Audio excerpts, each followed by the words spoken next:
Assalamualaikum warahmatullahi wabarakatuh. Alhamdulillahi rabbil alamin. Wabihi nasta'inu ala umurid dunya waddin. Ashhadu an la ilaha illallah wa ashhadu anna Muhammadan abduhu wa rasuluh. Allahumma salli ala Sayyidina Muhammad wa ala alihi wa sahbihi ajma'in, amma ba'd. Faqad qala Allah subhanahu wa ta'ala fi kitabil karim. Bismillahirrahmanirrahim. Ya ayyuhalladzina amanu dukhulu fis silmi kaffatan wa la tattabi'u khutuwatis syaitan innahu lakum adu mubin. Wahai orang-orang yang beriman, masuklah engkau ke dalam Islam secara sempurna, dan janganlah engkau ikuti langkah-langkah setan, karena sesungguhnya setan itu musuh yang nyata bagi kalian. Ternyata saat saya ceramah menjelang maghrib ini, banyak juga setan berkeliaran di sini. Setannya bukan pocong, bukan uka-uka, tapi apa setan yang ada di tengah-tengah kita bentuknya handphone. Orang sudah ceramah masih sibuk juga itu. Itu setan mengalihkan perhatian. Simpan dulu handphonenya, ya. Simpan dulu. Bisa? Oke. Wa qala idzan bismillahirrahmanirrahim. Innallaha wa malaikatahu yusalluna 'alan nabi. Ya ayyuhalladzina amanu sallu 'alaihi wa sallimu taslima. Sesungguhnya Allah dan para malaikatnya bersalawat kepada Rasulullah Muhammad sallallahu alaihi wasallam. Maka wahai orang-orang yang beriman, bersalawatlah kalian kepada Rasulullah dengan sebaik-baik salawat. Ibu bapak, saudara-saudara sekalian teristimewa yang kita hormati, dengan segala kehormatan, Bapak Komisaris Jenderal Polisi Purnawirawan Dr. Andes Haji Safruddin Kambo MSI yang kita muliakan, terkhusus para alim ulama yang hadir di tempat ini, dan teristimewa yang kita muliakan dengan segala kemuliaan, Tuan Guru kita, pimpinan Pondok Pesantren Al-Iman, Bapak Dr. Kiai Haji Muhammad Suhairi, yang insya Allah dimuliakan dan dirahmati oleh Allah Subhanahu wa Ta'ala. Adik-adik sekalian, ketika saya berada di pondok pesantren begini, demi Allah dan Rasulnya, saya tidak berani ceramah. Kenapa? Pak Kiai, saya ini bukan alumni pondok pesantren. Satu-satunya pesantren yang pernah saya ikuti pesantren kilat. Saya SD sampai SMP di kampung. SMA 4 Makassar, jurusan fisika. Masuk kuliahnya di Sospol. Padahal daftar fakultas kedokteran 3 kali, tidak lulus. Lulusnya di Sospol, jurusan ilmu komunikasi. S2 public relation, S3 komunikasi politik. Tapi Allah takdirkan saya jadi ustadz. Ini takdir Allah.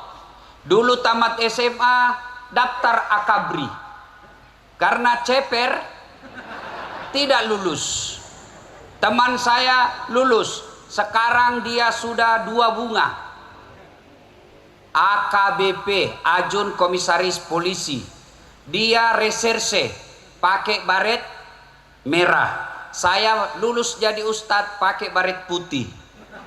Tapi alhamdulillah dengan baret putih yang saya pakai ini, saya bisa ceramah di depannya bintang 3. Saya bisa ceramah di depan bintang 1, Brigjen.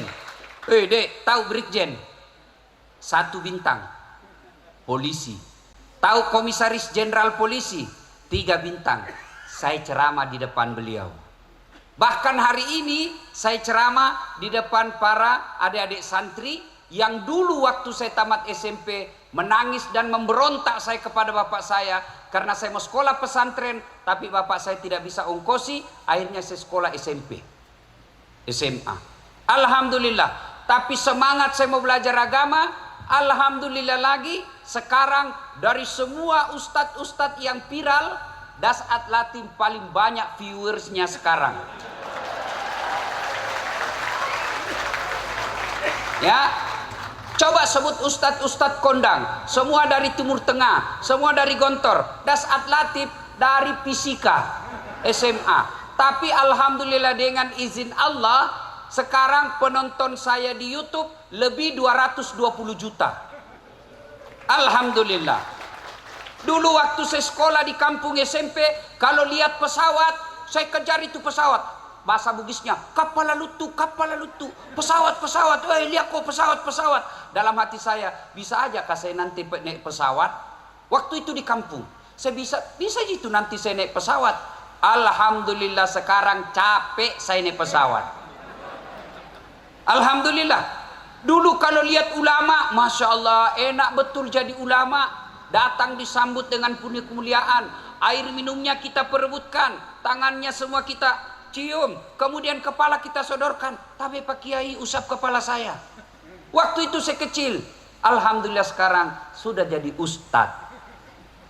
Nah sekarang apa resepnya? Satu, utlubul ilma. Belajar.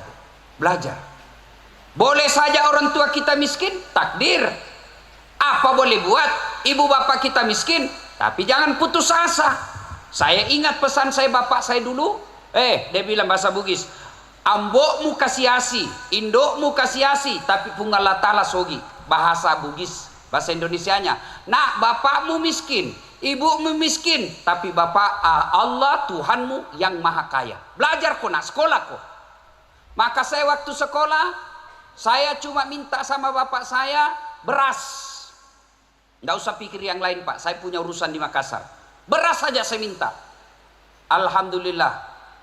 Orang dulu lagunya Umi Rama bilang begini, berakit-rakit dahulu, berenang-renang ke tepian, sakit-sakit dahulu, susah-susah dahulu, lalu kemudian berbahagia. Nah kalau mondok seperti ini pasti menderita. Makan tempe, sayur kangkung. Sudah makan sayur ngantuk belajar. Tapi ingat, Allah pasti angkat derajatnya. Orang yang punya ilmu pengetahuan, janji Allah dalam Al-Quran, yarfa'illahu alladhina amanu minkum walladhina utul ilma darajat. Allah angkat derajatmu. Mana buktinya? Beliau-beliau nih duduk di depan. Kenapa? Karena punya ilmu. Saya kemana-mana ceramah, meskipun saya terlambat, pasti di depan. Dan Ustaz, tidak dimulai acara kalau Dasat Latif belum datang. Dan hebatnya lagi, coba lihat, kita sama-sama hadir, tapi di depan ada kuenya. Kamu tidak ada.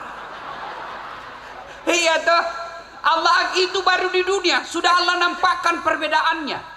Alhamdulillah, ada kawan saya, juga doktor, S3 juga dari luar negeri, tapi tidak lancar ngaji.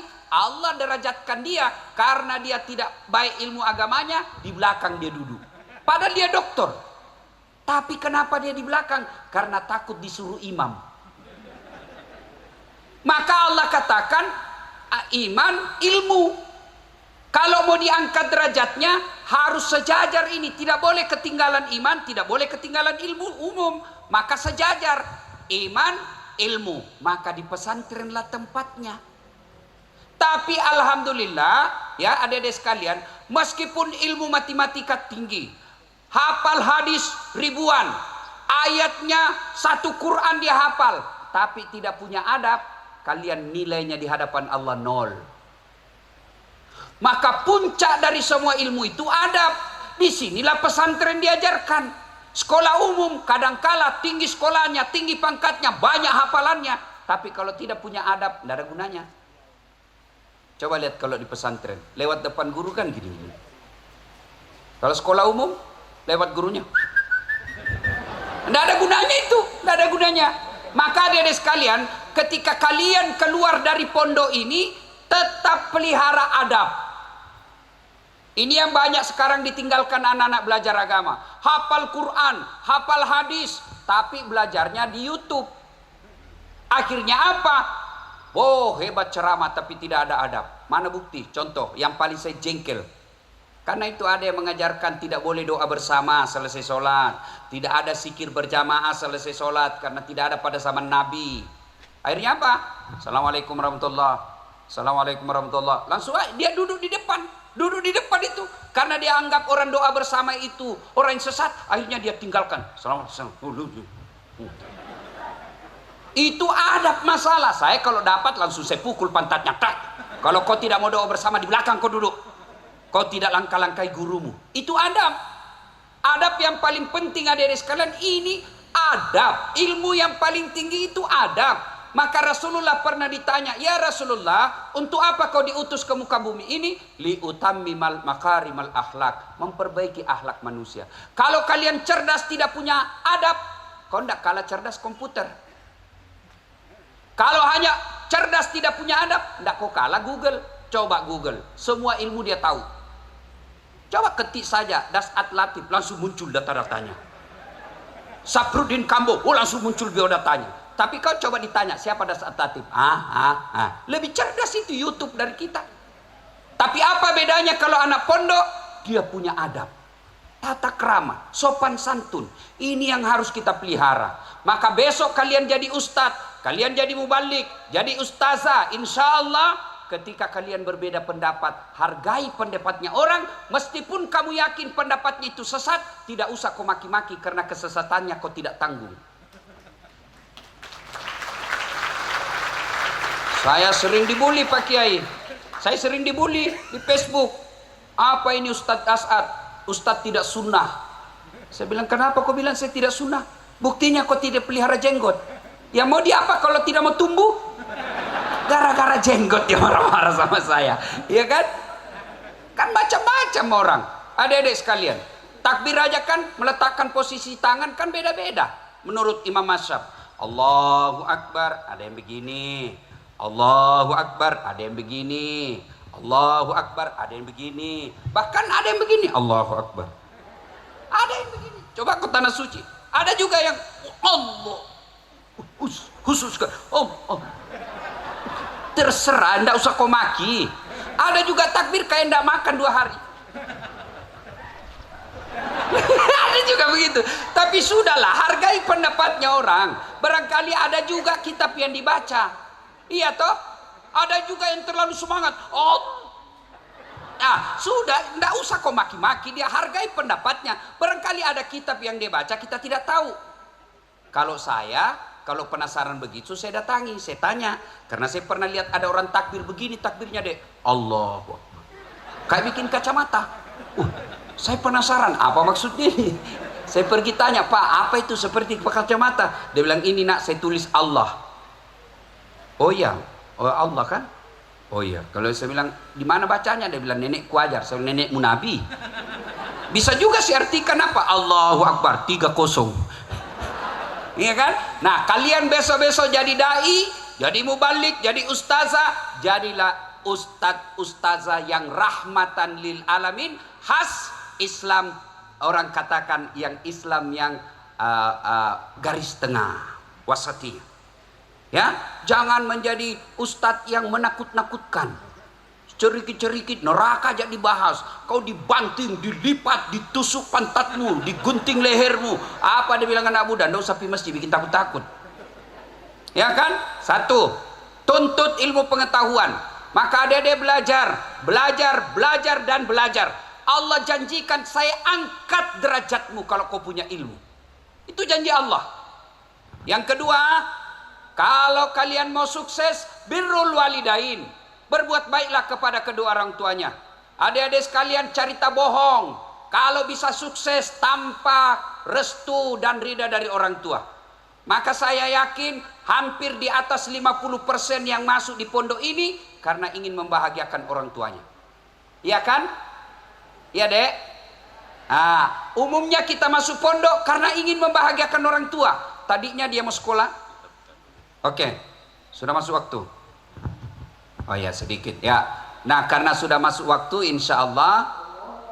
Alhamdulillah, terima kasih. Mari kita berbuka puasa. Assalamualaikum warahmatullahi wabarakatuh.